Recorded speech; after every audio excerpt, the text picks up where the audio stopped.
It's happening. Oh, cool, water bottle. This is what makes it all worth it. Thanks, Mom and Dad.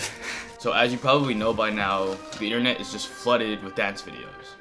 And there really doesn't take that much to make one. You can literally just set your camera up and dance in front of it in your room. Most of the time, the dancer makes or breaks the video, right? It's showcasing the talent. But I'm coming here to you today to share with you guys a few tips and tricks that I've learned over the years of how to shoot dance videos and compose them a little better that can really just enhance the quality of your videos by 3 or 10-fold. You know, it really can make a difference. And the goal here is to help you up the quality of your own dance videos. So let's get into it. Okay, so tip number 1 is actually something I've learned fairly recently from someone I've looked up to for a really long time, and his name is John Shi. He basically is one of the creative geniuses behind all the Kinjaz videos you guys see. Like, he's very, very good. I decided to put this as number 1 because I feel like it is really, really important, and that is to know your intent of the video. So asking yourself, what is the intent of the video? What am I making this for?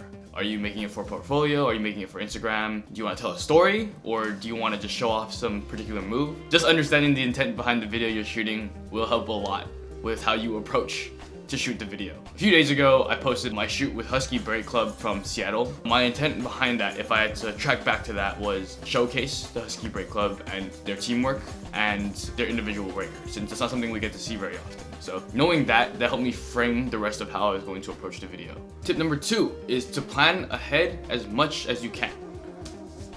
We don't always have the luxury of time when we're making a dance video, especially if it's super serendipitous or just last minute. You want to make something with friends, but every second counts. So what you can do during that time is maybe scout the location out. What areas would be really nice to shoot in? What type of song do I want to use? That's important. How do I want to block the video? Do I want it just to be still in one shot, or do I want to move around?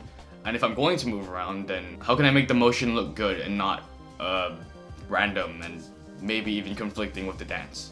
An example of how I went about that when shooting with Husky Break Club was while they were shopping around and they're just finishing up, I decided to go out and walk around the mall until I found a nice area.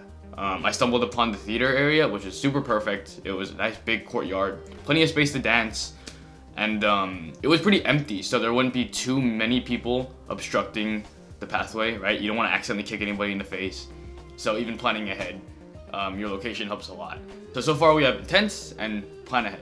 Number 3, compositions. When we talk about composition in photography or film, we are talking about how we're going to construct the image within the frame. So composition can be as simple as looking at the background of where your dancer is and trying to figure out what looks better and making sure that nothing conflicts with it. So an example of good composition could be as simple as taking your dancer and filming her in front of a brick wall or something maybe that makes her stand out from the background. Just being able to clearly see her is already points to you because your good composition has made her more visible. So now we have intent, planning ahead, and composition.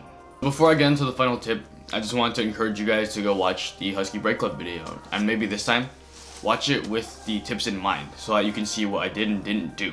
Alright, so 4th and final tip, and that would be to take multiple takes and take multiple angles. You don't want to be stuck with just one video of your dancer or dancers doing their piece and then they mess up, and you have to post that online just straight up with them messing up, right? You don't want that to happen. So what I like to do is to take multiple angles of the same thing. That way, in case that happens, I will be able to intercut.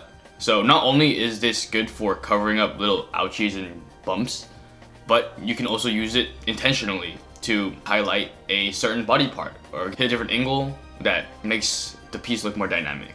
Okay, so final review. 1, have intent. What is the intent of your video? 2, plan ahead. 3, composition. So figuring out how you're gonna frame your dancer, that goes along with planning ahead really well. And 4, get multiple takes and multiple angles, just so in case there's hiccups, you have a cover up. And those are my 4 basic tips for now for improving the quality of your dance videos. Alright guys, I have to run, I have class, but I'm almost done. Last quarter, I have 8 weeks of class left, and I'm done with school forever, which is crazy. But thank you guys so much for 1,700 subscribers. If you enjoyed this video, please subscribe. Join the community. I'm going to be more active on this. I'm going to be posting a video a week. I'm doing a challenge with my friend actually, that we'd both make a video or a design a week. And whoever loses has to pay the other $20 every week we fail. So that is how I'm keeping myself accountable, and you guys will be seeing a lot more of me in the future. I hope this helped. I would appreciate any feedback, really. Thank you guys so much for your support. I'll see you later. Peace.